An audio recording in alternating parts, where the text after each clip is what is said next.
जो लोग बड़ी बड़ी बातें कर करके चले गए, कम से कम देश के सामने एक सबसे महत्वपूर्ण सवाल, उसका जवाब सरकार की तरफ से आना चाहिए। क्योंकि हमारी सीमा पर जो सुरक्षा है, जो रक्षा करने वाले हमारे सेना के लोग हैं, वो हमारी सीमाएं सुरक्षित रखते हैं। लेकिन हमारे भारत का क्षेत्रफल क्या है,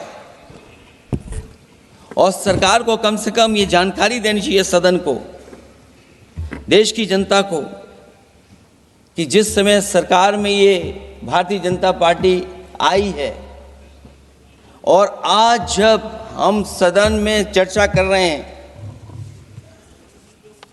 तो हमारे भारत का क्षेत्रफल क्या है, कम से कम क्षेत्रफल पता होना चाहिए। क्योंकि जब हम सवाल पूछते हैं, और जो सवाल पर्यटक पूछ रहे थे कि कुछ ऐसे लोगों को सरकार की ओर से चारों तरफ से चाक चौबंद सुरक्षा घेरा क्यों दिया जाता है, वो जो साबित होते हैं, जो हमारी रक्षा क्यों नहीं की गई। पहलगाम के दूसरे दिन की जिस तरह की राजनीतिक कार्टून, क्योंकि जिस तरह का लाभ लेना चाहते हैं भारतीय जनता पार्टी के लोग, हम सब ने देखा कि पहलगाम के दूसरे दिन ही जिस तरह का राजनीतिक कार्टून भाजपा के ऑफिशियल हैंडल से पब्लिश किया गया और हमारे द्वारा घोर आपत्ति किए जाने पर हटाया गया, उसने साबित कर दिया कि भाजपा के लोग भी जानते हैं कि दुख की इस घड़ी में उन्होंने देश की भावनाओं के साथ बेहद खिलवाड़ किया है। भाजपा बताए कि ऐसे संवेदनहीन लोगों के खिलाफ उन्होंने क्या कार्रवाई की है। ये अति गंभीर प्रश्न है कि जिन्होंने अपनों को खोया है, उन पर दबाव डाल करके बयान भले बदलवा दिए जाएं, लेकिन भाजपा याद रखें, बयान बदलवाने से सच नहीं बदल जाता है। पहलगांव के शहीद सैनिक की पत्नी द्वारा देश हित में शांति और सौहार्द की अपील करने पर उनसे जिस तरह का दुर्व्यवहार और उपशब्द कहे गए, उससे हर महिला और सच्चा देश प्रेमी बहुत दुखी है, आहत और शर्मिंदा हुआ है। ये सब जानते हैं कि किन लोगों की हरकत थी। इस संदर्भ में और परिप्रेक्ष्य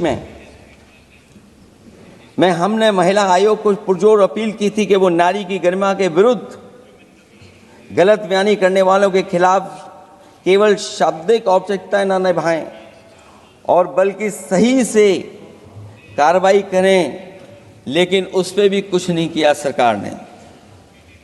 पहलगाम की पीड़ित महिलाओं के बारे में कहे गए बयान के लिए निंदनीय शब्द से निंदनीय शब्द तक को आपत्ति होगी। नारी वंदन की जगह नारी का अपमान, निंदा और हर संभव शोषण और उत्पीड़न करना ही। पहलगाम में हुए आतंकवादी हमले के जवाब में एलजी साहब ने कहा कि वो इंटेलिजेंस फेलियर है, लेकिन यह नहीं बताया कि फेलियर क्यों हुआ है। इंटेलिजेंस फेलियर के बारे में यहाँ पर बहुत बात हो रही है। मुझे इनको सवाल पूछना है कि 2006 में जो बम ब्लास्ट हुए, वो बम ब्लास्ट के आरोपी कहाँ से आए थे। परसों ही मुंबई हाई कोर्ट ने 2006 में जो बम ब्लास्ट में इनकी जब सरकार थी, 2006 में जब इनकी केंद्र में भी सरकार थी, राज्य में भी सरकार थी, जहां पर 127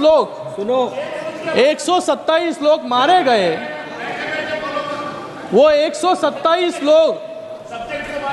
लोगों को जिसने मारा, उसको मुंबई हाई कोर्ट ने बाइज्जत बरी कर दी। मतलब एक इन्वेस्टिगेशन भी इन लोग सीधे से कर नहीं पाए। इसका जिम्मेदार कौन है? और यहाँ पर ये उठकर पूछ रहे हैं कि पहलगाम में आतंकवादी कहाँ से आए। अरे आतंकवादी आए, उनका पता लगाया और आतंकवादियों को मार गिराने का काम भी आज किया। लेकिन 2006 में जो 127 लोग मारे गए, वो परिवार आज भी न्याय की गुहार लगा रहे हैं। उनको न्याय कौन देगा? उनको न्याय कब मिलेगा? 2006 हुआ, फिर उसके बाद शाहिद लतीफ़, आपको याद रहेगा, आपने यहाँ पर कहा कि ये टीआरएफ ऑर्गेनाइजेशन ने कितने आतंकी हमले किए। लेकिन मैं इनको पूछना चाहूँगा, जो शाहिद लतीफ़ और उसके साथ 25 आतंकवादियों को, जो लिस्टेड टेररिस्ट थे, एलईटी के, जैश ए मोहम्मद के, हिजबुल मुजाहिदीन के, उनको छोड़ने का काम किसने किया? जिसने फिर पठानकोट पर हमला किया। ये शहीद लतीफ़ को छोड़ा क्यों? हमारे गृह मंत्री ने यहाँ पर कहा कि पोटा का कायदा हमारी सरकार लेकर आई, लेकिन वो पोटा का कायदा रद्द करने का काम, रिपील करने का काम किसने किया? कांग्रेस ने किया। इसलिए इतने आतंकवादी हमले जो देश पर हुए, वो ये पोटा का कायदा रद्द होने के कारण यहां पर किए। यहां पर